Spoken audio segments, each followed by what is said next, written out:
Bu somsalarni shirin qilib yopayotgan odam kim? Siz Chitir polvon haqida eshitmaganmisiz? Siz nima Chitir aka haqida ma'lumotga ega emasmisiz?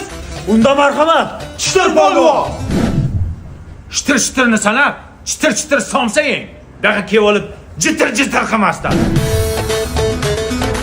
568-somsada go'sht kam, almashtir. Bu partiya yopilmaydi. Har bir mijoz biz uchun muhim. Xo'p bo'ladi. Men olovdan qo'rqmayman. Olov bilan do'stlashganman. Olov nima desa men ham shuni qilaman, men nima desam olov ham shuni qiladi.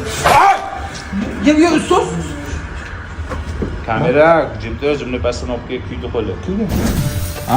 Kuyyaptimi? Yonyapsanmi? Battar bu. Men har bir somsam bilan gaplashib chiqaman. Ularning har bir oqayotgan yog'i meni ko'zimdan tomayotgan yoshga o'xshaydi. Hurmatli mijoz, somsaning ta'mi qanday? Akajon somsaning ta'mi juda ham mazali. Ayniqsa tishlaganda chitir qiladi, qarang.